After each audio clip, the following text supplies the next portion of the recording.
bem? Saudações homeopáticas a todos.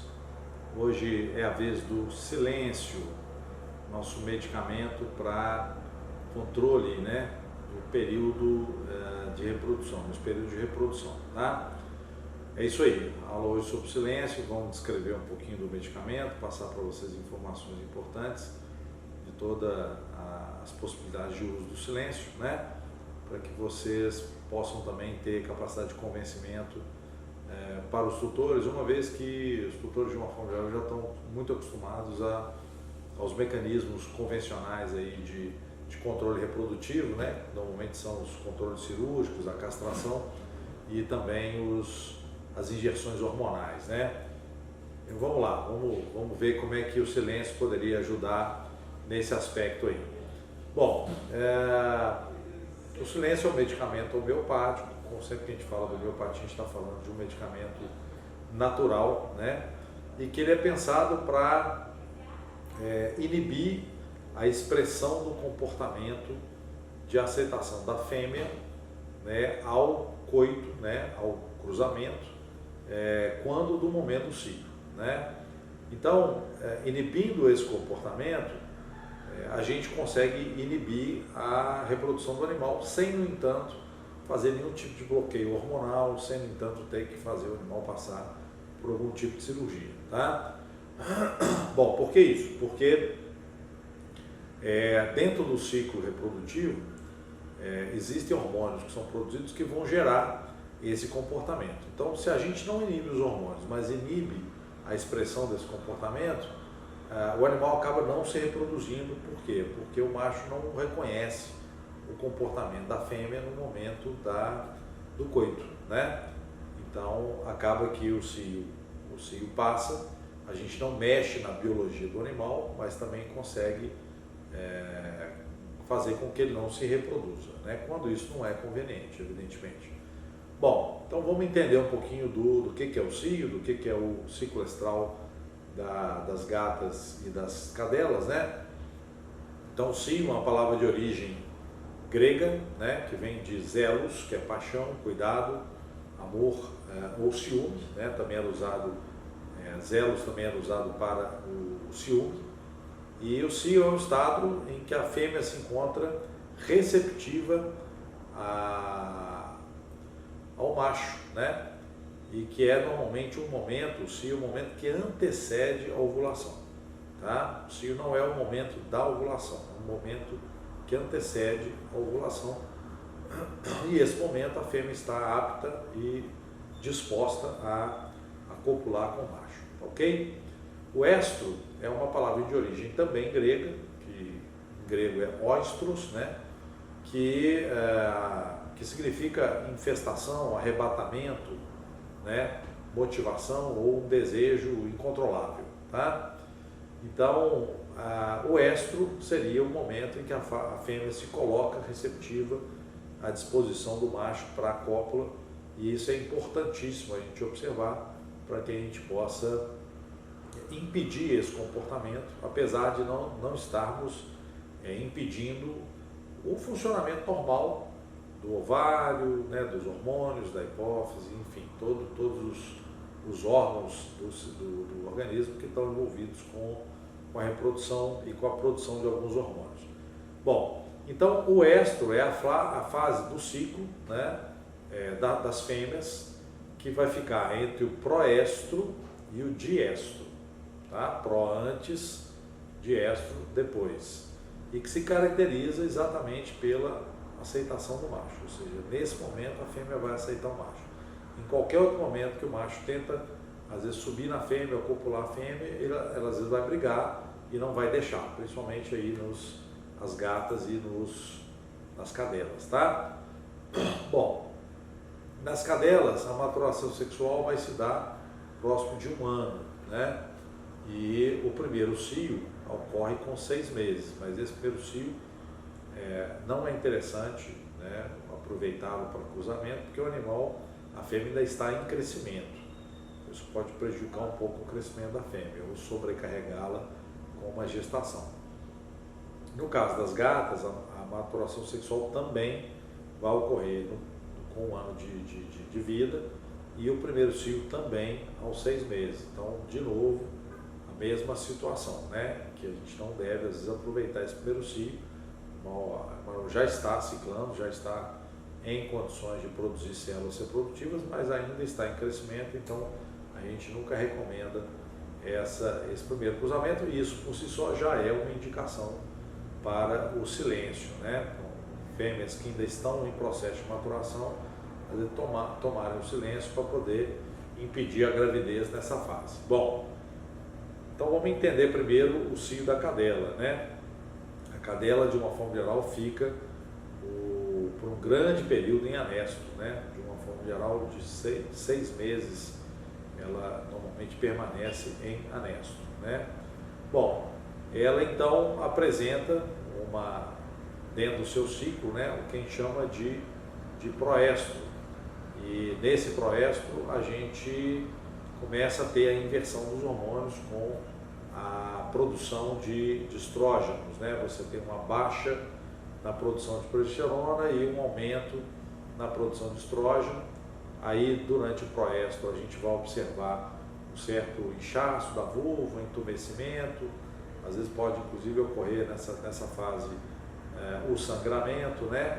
E o fato é que aí o animal começa a mudar um pouquinho o seu comportamento, né? Porque ele já começa a ficar um pouco mais, a fêmea começa a ficar um pouco mais receptiva ao macho.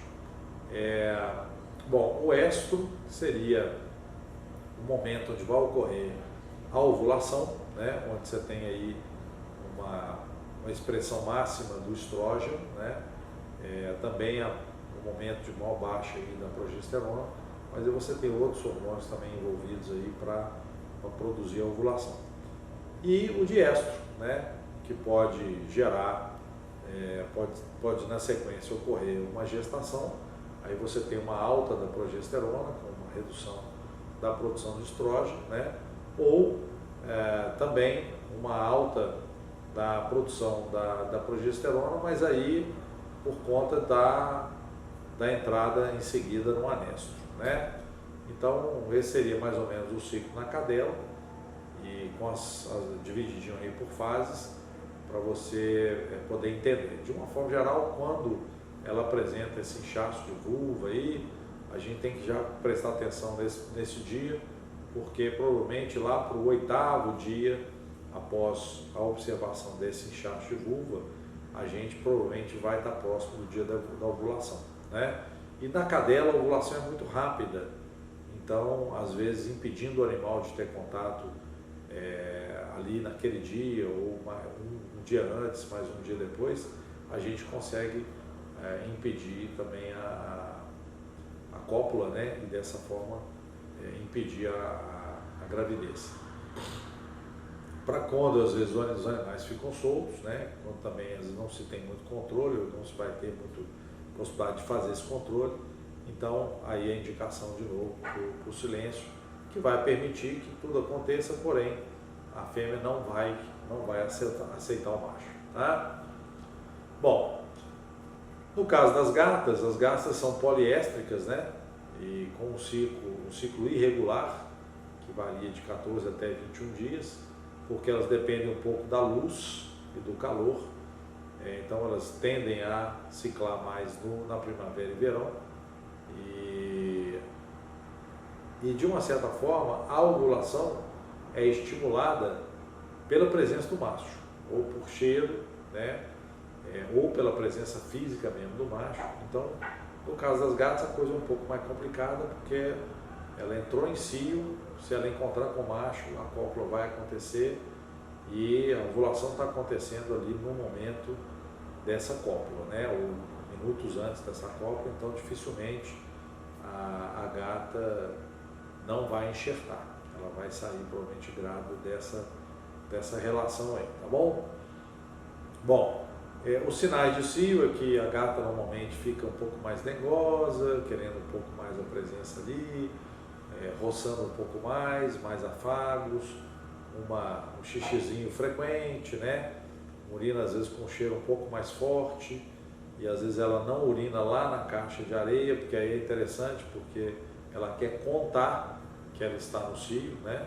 Ela não quer esconder isso, como normalmente os gatos fazem com a urina e com as fezes, enterrando isso na caixa de areia, né? Porque ela não quer deixar nenhum tipo de rastro. Aqui já é o contrário, ela quer mostrar o seu cheiro para os machos que estão na redondeza, para que eles se aproximem para poder copular com ela. Ela então muda um pouco o timbre do miado, o miado às vezes mais alto, começa a miar muito à noite, e isso às vezes gera um pouco de reclamações também para os vizinhos, né? E um pouco mais de vontade de sair, que não é muito a do gato, né? O gato às vezes gosta de ficar ali no ambiente, mas aí a vontade de dar uma escapulida é maior, né? E é da natureza do felino, ele é um animal mais explorador, então é normal que ele queira sair, né? Alguns gatos às vezes preferem não sair, mas nessa fase tem que tomar um pouco de cuidado com janelas, com portas, porque aí a fêmea se coloca mais à disposição, ela se expõe um pouco mais para poder demonstrar aí a fase que ela tá vivendo, né? Então na gata aqui a gente também tem a fase do anestro, o proestro, o estro e o diestro, sendo sempre o estro o momento da ovulação, né? Então a gente caracterizou aí algumas mudanças de comportamento. Vocês observam que aí também os hormônios vão, principalmente essa parelha de hormônios, né, que são de uma certa forma um pouco antagônicos um com o outro, que é o estrógeno gerando o cio, gerando a vontade da cópula, né, gerando a ovulação, e a progesterona, que é o hormônio que às vezes esfria, né, que não deixa o animal ter comportamento de aceitação do macho, e também é um hormônio que vai garantir a gravidez, né? Então é isso aí. Dentro da composição do silêncio, a gente também não tem nosódios, tá? É um medicamento, a formulação dele são só medicamentos homeopáticos. Entre eles a gente tem aí o fósforos, a sépia-sulcos, a platina, que são medicamentos que nós vamos descrever aqui agora, tá bom? Bom, o fósforos, ele é o portador da luz, né? E ele, na matéria médica homeopática, é conhecido como doador de afeto. Ele reflete a luz, mas não tem luz própria, né? Então ele se esgota muito rapidamente.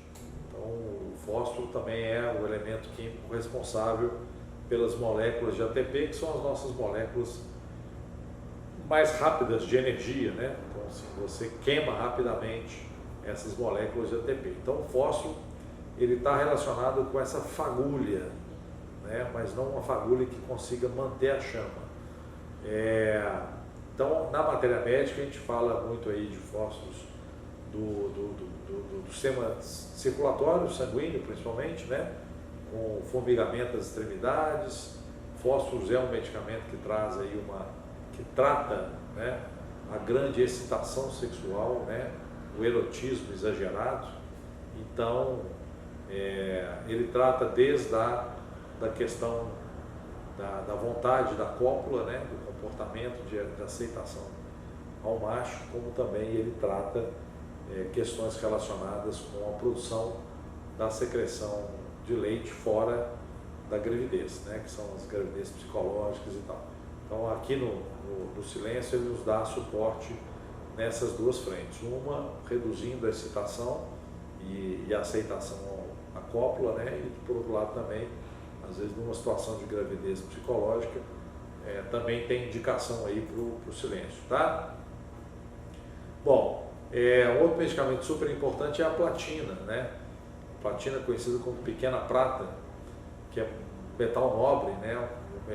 Metal muito dúctil, maleável, diferente às vezes até da própria prata. Como material físico, né? A platina tem uma excelente resistência, um material muito duro, resistente à corrosão, e também um material muito utilizado às vezes para amálgamas dentárias, né? Exatamente pela sua dureza, sua capacidade de resistência. Dentro da matéria médica de platino metálico, e eu sempre cito a matéria médica, porque é na matéria médica que a gente vai encontrar a similitude, né? matéria médica de platino metálico fala muito de um comportamento de superioridade, de um comportamento de arrogância, de um comportamento de autoexaltação, aquela coisa assim do eu me amo, os outros não são dignos de mim, né? Então, um pouco desse efeito que a gente consegue de impedir a cópula, de impedir de colocar a fêmea à disposição do macho, é porque ela se acha boa demais para ele, né? Então, existe um certo desprezo pelo macho aí no caso, né? Então, a matéria médica de platino fala muito disso, daquelas pessoas que desprezam as outras, que acham que são melhores, que são egocêntricas, né? Que acham que estão num nível acima e por causa disso não se misturam muito. Mas ela também fala do tratamento, às vezes, da masturbação precoce e da mania erótica, ou seja, parecido aí um pouquinho com o que trata fósforos, né? E também dessa questão da megalomania alternando com eventos de sexualidade aumentada, ou seja, eu me acho bom demais, mas tento descarregar isso através da sexualidade, né? Então, de uma certa forma, tem aí um contrassenso, né? Porque ela se acha extremamente superior, né? Megalomaníaco, ela se acha melhor do que os outros, mas também tem uma sexualidade aumentada e aí, teoricamente, ela teria que buscar um parceiro. Então, Platina trata um pouco essa dualidade, né? Inibindo um pouco o comportamento sexual nessa fase, mas sem de maneira nenhuma bloquear a produção de hormônios, tá?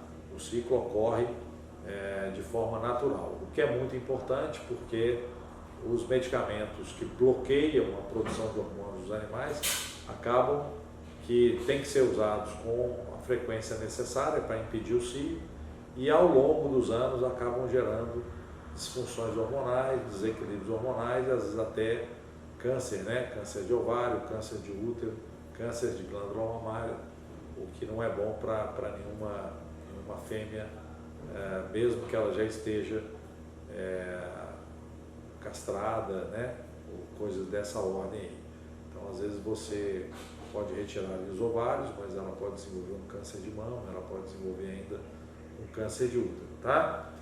E, arrematando aqui, nós temos Sepia succus, que é considerado na matéria médica homeopática a indiferente afetiva, aquela que não quer afeto, ela não quer contato, né? A Sepia succus é extraída da secreção de um molusco, né? E esse molusco produz essa secreção exatamente para turvar a água e dessa forma ele se colocar em fuga, né? Então é interessante porque ele traz essa força de não quero, não estou disposta, não estou pronta, né? Não quero o ato sexual, então ela foge do ato sexual, né? E é interessante que nos seres humanos a Sepia succus é sempre um medicamento muito indicado para aquelas mulheres que às vezes passaram por algum tipo de trauma e que focaram esse trauma às vezes na sexualidade, né? Aquelas mulheres que não querem mostrar a sua sexualidade, que negam a sua sexualidade e que às vezes inclusive sacrificam a sua feminilidade de forma visual ou às vezes até no comportamento também.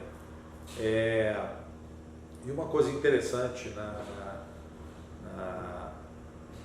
matéria médica de Sepia succus, que é a descrição de uma sensação que os órgãos pélvicos estão soltos, como se o útero estivesse solto. Então, isso nos ajuda muito a tratar os prolapsos de útero e de vagina, tá? Que podem às vezes acontecer em função do relaxamento dos ligamentos que às vezes seguram, né, esses órgãos dentro da cavidade pélvica, tá? Uma outra característica interessante é que o paciente de Sepia succus, ela sempre tem uma agravação dos seus sintomas quando ela faz sexo, né? Quando ela tem contato sexual com o seu parceiro. E uma descrição muito constante de vagina dolorida ao coito, como se o ato sexual fosse doloroso, fosse um sofrimento para ela, tá? Então, CEPA-sucos tem aí uma conotação também bastante comportamental, inibindo esse comportamento de aceitação do macho, mas por outro lado também nos ajudando em outras situações, como por exemplo os prolapsos, né? Prolapso de útero e vagina, ok? Bom, a forma de administrar é, de uma forma geral, sempre pela via oral. Como se trata de uma regulação comportamental ao ciclo, né? A gente precisa, às vezes, de um pouco mais de prazo para esse medicamento atuar, tá? Então, o ideal seria pelo menos 30 dias antes do estro. Então, começar a fazer essa medicação, às vezes, ainda na fase de anestro, para impedir o comportamento de aceitação do macho quando ele chegar na fase do estro. Esse medicamento ele não vai impedir, não vai manter a fêmea constantemente anestro. Vocês vão ver as alterações de entumecimento da vulva, de sangramento, né? O que ele vai bloquear é só a expressão comportamental do cílio, que é o mais importante, porque não havendo a cópula não vai haver fertilização, tá? Então a gente pode também às vezes fazer um uso prolongado, né? Por 6 meses, hora que a fêmea entra em anestro, você suspende 1 mês antes, começa de novo, e assim a gente vai fazendo o uso do silêncio, tá? Não tem nenhum efeito colateral, não vai provocar reação alérgica, não vai gerar desequilíbrio hormonal na fêmea, o que nos permite fazer um uso até constante, se o tutor preferir, tá? Então não está errado, se o tutor fala assim, eu não tenho como controlar, quero dar um medicamento direto, não tem nenhum problema, tá? Aí trabalhar com doses pequenas e com uma frequência 1 vez ao dia. Pode fazer o medicamento até todo dia ou 2 vezes na semana, né? Ao longo de todo o ciclo, ao longo do ano, mesmo na fase de anestro, oferecer também não traz nenhum problema. Então a homeopatia é muito tranquila nesse aspecto, né? Porque não tem efeito colateral, não tem possibilidade de intoxicação, não gera desequilíbrios em função do ciclo hormonal, então assim, é tudo muito mais tranquilo, né? Então, sempre lembrando e batendo de novo nessa tecla, que é para reforçar junto aos tutores, tá ok? Que é um medicamento que não bloqueia os hormônios de crescimento, não bloqueia hormônios reprodutivos, ou seja, o funcionamento e a fisiologia hormonal da fêmea está respeitada, tá? O que a gente vai bloquear é o comportamento de cílio, só isso. Ele pode também ser usado em machos, não teria problema não, tá? Para talvez às vezes em situações em que o macho se excita com muita facilidade, nós temos problemas às vezes de machos que se masturbam muito, temos às vezes aquela situação que às vezes é constrangedora de chegar uma pessoa nova ali no ambiente que o macho às vezes não conhece, então ele às vezes tenta copular com a perna da pessoa, né, com a canela da pessoa, né? Então é um comportamento às vezes exagerado, né, porque ele quer demonstrar dominância, ele quer demonstrar territorialidade, e ele faz isso através do ato sexual. Então aí nós vimos aí a questão da atuação do fósforo, da atuação da CEPA-sucos, tentando inibir um pouco esse exagero de sexualidade, né? E também vimos também isso na platina, né? Então é um medicamento que pode ser misturado à ração, pode ser misturado na água, dado na seringuinha, na comida, no petisco, né? Então assim, é muito tranquilo, administrar a homeopatia é sempre muito tranquilo, tá?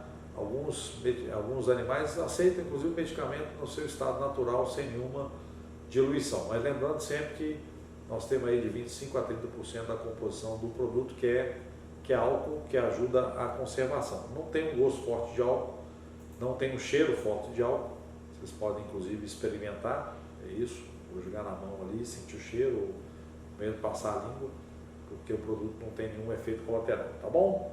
Bom, o silêncio é uma alternativa interessante, isso tem que ser um argumento importante de venda,